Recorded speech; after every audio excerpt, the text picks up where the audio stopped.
In part one, we talked a lot about the background, what goes into the foundation of a successful ghost flame paint job. Part two, we're actually going to render these flames out.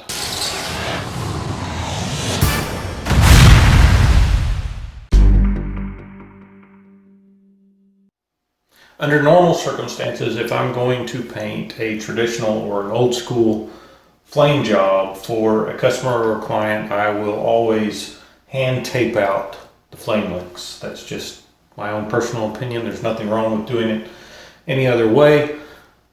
It's just a little bit more personable. If a client is paying for my time and my talent, then I want to give them a one-off custom paint job that nobody else will ever have. For the purpose of this video, because this panel is essentially just for these YouTube videos, I chose to save a little bit of time and I cut out this mask using my plotter. When it comes to separating our overlapping flame licks, I'm going to be using some 1/8" FBS fine line tape. And I want to tape off a little bit of a pinstripe, but only on the overlapping flame licks. So I'm going to tape around the top edge of this flame lick only in the portion where it overlaps. The same on the bottom edge and the same on the lick down here. So what I'm doing essentially is creating a pinstripe, but only on the overlapping portion. So with my tape, I'm going to line it up as close as I can.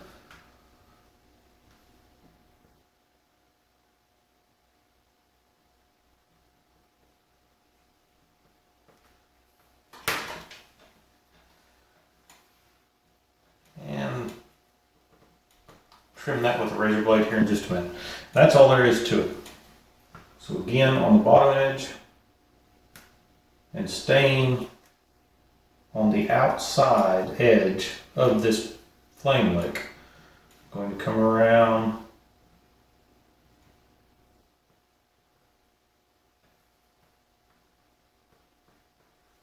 and create the stripe on the bottom side.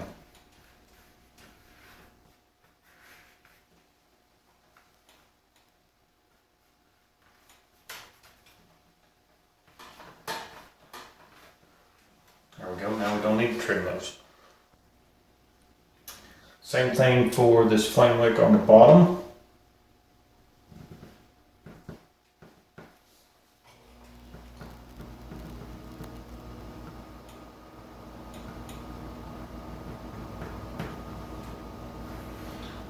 Missed that edge.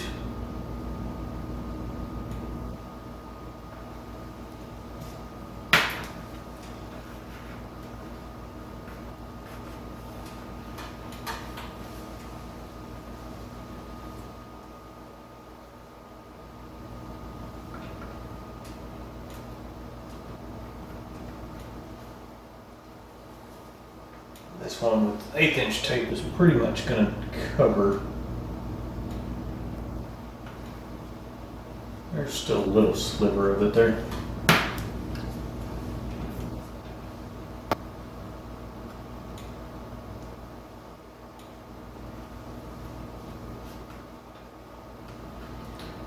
Fold this over out of the way. And you want to make sure these are all burnished down nice so you don't get any paint bleed.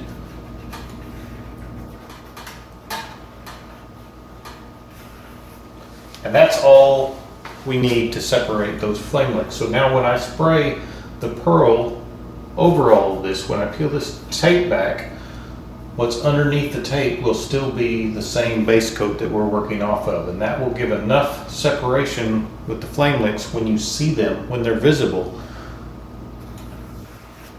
to make a pretty cool effect. So now we can mix up some paint. Before we get into mixing this color, one thing that I didn't mention is to make sure that your underlying base coat is completely dry before you begin masking over the top of it.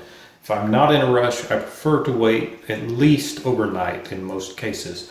If I am in a hurry, depending on the conditions where you're at, it's best to wait at least a minimum of an hour or maybe a couple hours. Again, that all depends on the conditions where you're at. I mentioned in part one that I'm going to be spraying Hi-Lite Interference Blue. Don't let the label fool you. This bottle of paint is very old. It's probably one of the very original Auto Air colors when they actually released these.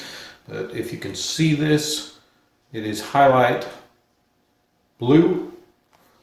The paint is old, but it still works just fine. It may not be the newest formulation, but it will work for this purpose. Make sure and give it a good shake. And then I'm going to pour some of this straight into my mixing cup. It's not going to take very much paint at all for what we're actually doing with this.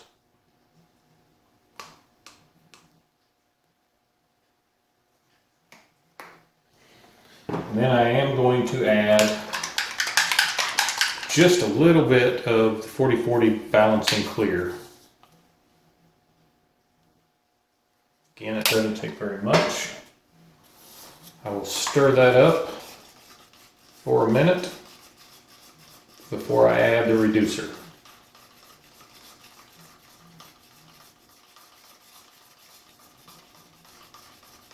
And this paint looks very milky, just like the transparent base does, or any of the transparents in the water-based Createx line, but it does dry completely clear. So in reality, all that we'll be spraying over these flame licks is the pearl.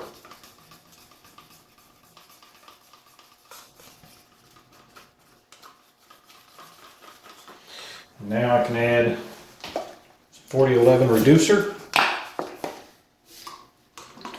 And I'm going to probably do about 1-to-1 with the reducer. Again, stir that up for a minute. And then, as I've said in many of my other videos, I'm going to let this sit and acclimate for about 10 minutes before I begin to spray it. So I will set this down. We'll give it about 10 minutes and then we'll come back and we'll be ready to spray. So I've given the paint about 10 minutes to acclimate and I strained it, mostly because it's pretty old paint and it was a little bit thick and had some larger particles in it that I didn't want going through the airbrush. But regardless of how old your paint is, it's always a good idea to strain your paint before you spray it. So now we're ready to spray this Hi-Lite Interference Blue onto our flames. There's two ways you could go about doing this. For one, if you wanted to maintain more of the old school hot rod style in these flame licks, you could use your conical tipped airbrush and spray only around the edges of all these flame licks. And that will give you a more stylized hot rod type version of the flames, because the tips would be covered very good with the pearl and the edges would be covered very good with the pearl. But the center section, you'll have kind of a little bit of a fade out. It's a cool effect. Try it sometime, play with it if you never have, and see what you think. For me, I'm just going to cover this whole thing with a layer of paint and we'll call it good. I'm using the Iwata HPTH. It's a fan tipped airbrush, that way I can get even coverage since I'm spraying all of these flame licks in their entirety. Make sure our tape is still burnished down good so we don't get any bleed underneath the tape. And then I'm just going to spray a very light coat, and I will maybe only go one coat, no more than 2 coats on this. If I go more than 2 coats, the pearl will start building up and we'll lose that ghost effect.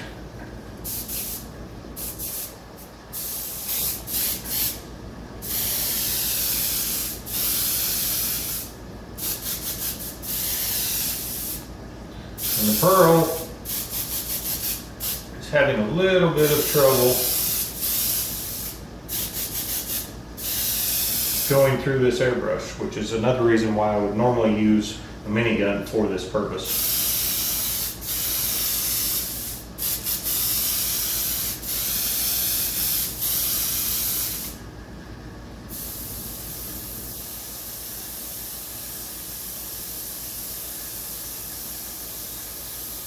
just drying the paint with air only.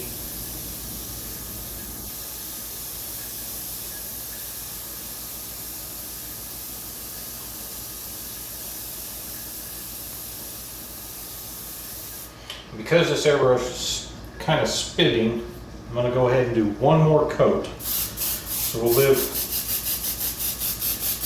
a little bit dangerously.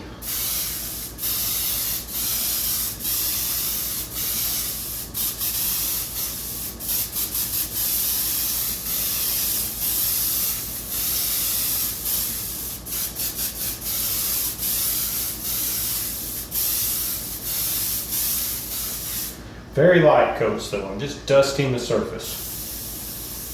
Again, running some air over it to dry.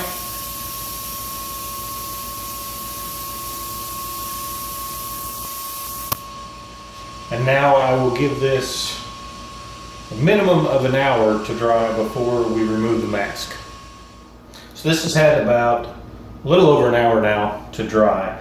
And something that didn't dawn on me until after the fact, the HPTH airbrush that I was using to spray the pearl on has a 0.5 millimeter needle and nozzle cap, which is not ideal for spraying pearl flakes, but it will push them out. I was spraying at about 25 psi. You'll have a lot better results if you bump up your air pressure. I don't know why I didn't think of that at the time, but I didn't. So I would shoot for around 40, maybe 50 psi, play with it, see what works for you. But a higher air pressure will push the pearl out a lot better than 25 psi will. You could see as I was spraying this, and even looking at it now, it's very difficult to tell that I put anything on at all. I talked about in part one how you don't want to put too much pearl on. There's a lot of pearl in these little 4-ounce bottles, and if you put too many coats on, you can really overpower the underlying base coat, and you'll lose the ghosted effect because you'll be able to see the pearl from just about any angle. One way that you can check to see if you have enough coverage or not is just to peel back a small portion of the mask somewhere before you completely remove it, and make sure that you've got enough coverage for the effect that you're looking for. All I'm going to do is peel back one of these stripes just a little bit. Oh yeah. There's a definite difference that I can see from my angle right now. I don't know if you can see it in the camera or not, but there is a definite differentiation between these two colors. So at this point, I'm going to go ahead and remove the rest of this mask, and then we'll start working on some drop shadows.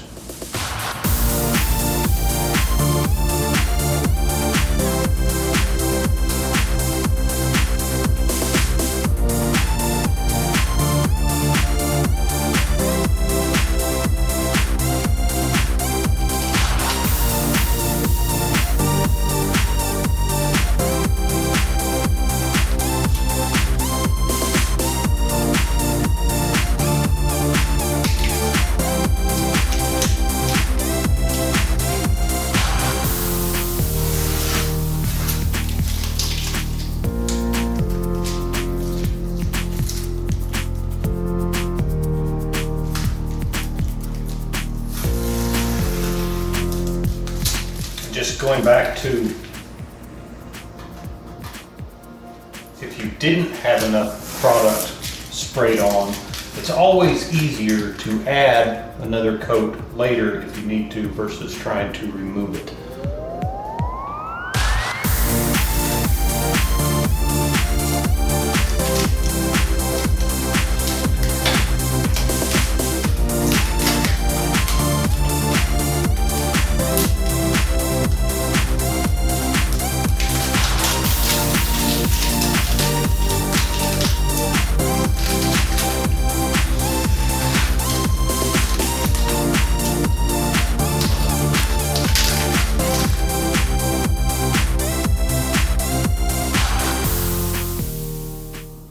So I went back and looked at the camera footage before moving on, and you can definitely see the flames through the camera, which is good for you guys. It may not be so good for me. I think I may have overdid it a little bit. I think probably that first coat of the pearl would have been more than enough to pull this off, but we'll see how it looks when it's finished and cleared, because that will change it somewhat, and when we're outside under even better lighting, that will affect it as well.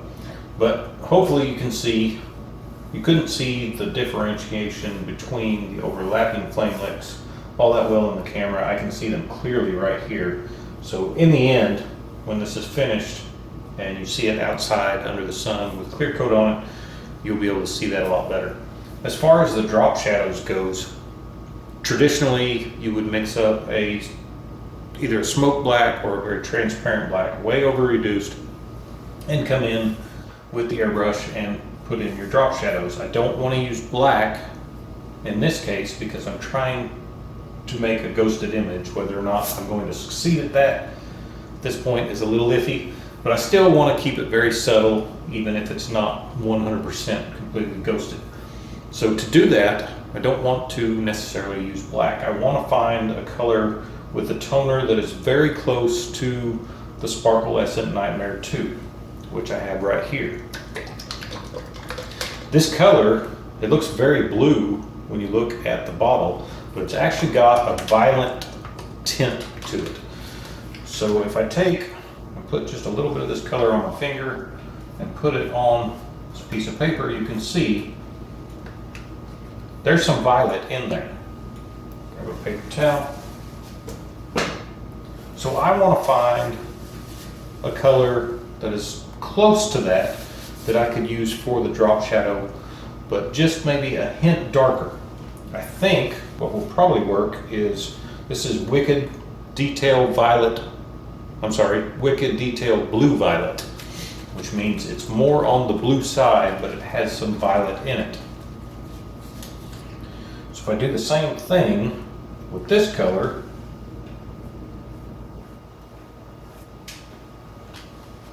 that's just a touch darker than the Sparklescent Nightmare Blue 2, and that's what I'm looking for. So I'm going to mix up some of this Wicked Detail Blue Violet, just a small amount. It's not going to take very much at all, but I always mix up way more than I need. I will over reduce this by a lot with 4011 reducer.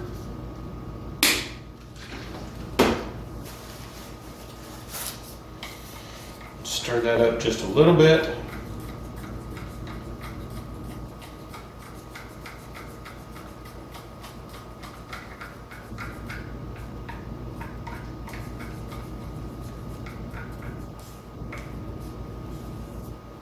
I'm going to give this about 10 minutes to acclimate, just like I do with everything else. And then we'll come back in and spray some drop shadows. Okay, I've given the paint about 10 minutes to acclimate. It's ready to spray. So I'm going to come in and start spraying in some drop shadows. The name of this game is very subtle. You don't want to spray this color on because it's nearly the same color as what we're spraying over. If you go over it more than maybe once, or go over it to the point where you can actually see the color change on the panel, then you've gone too far. You want to keep this extremely subtle.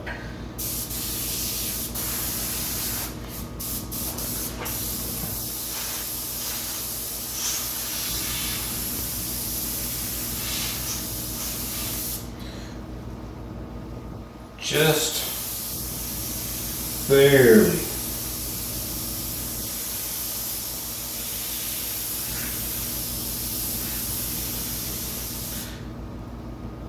And I'm kind of screwing up. It's difficult to tell where you're actually spraying because the color is so close and the lighting here is not extremely good for this.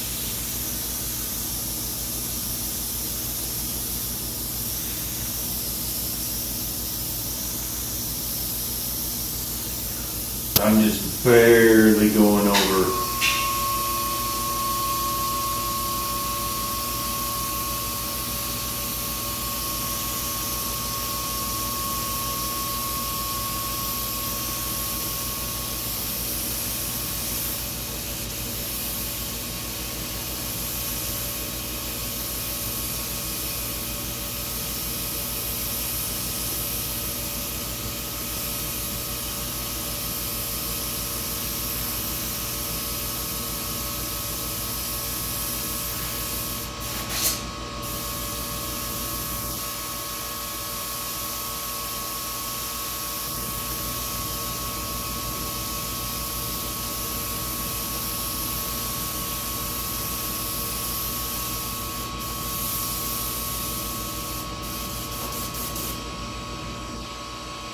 And that's about all I'm gonna do.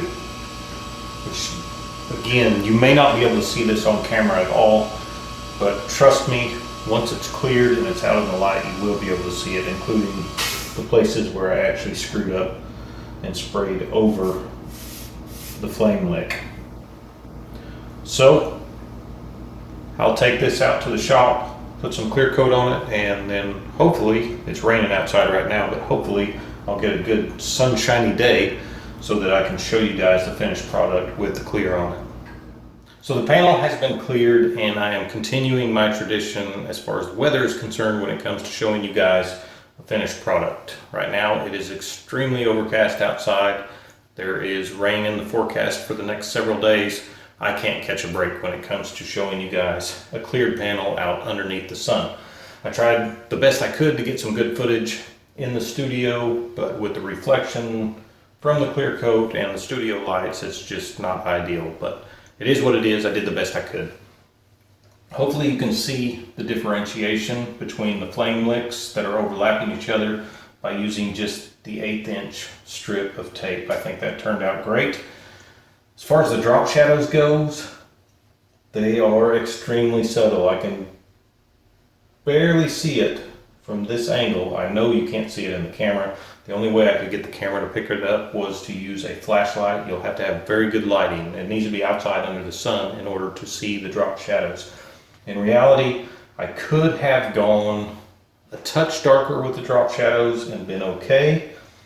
Maybe 1 or 2 more coats. If worse comes to worse, you can add a drop, maybe 2 drops at the most, of a transparent black or a smoke black to your mixture, depending on how you're mixing it.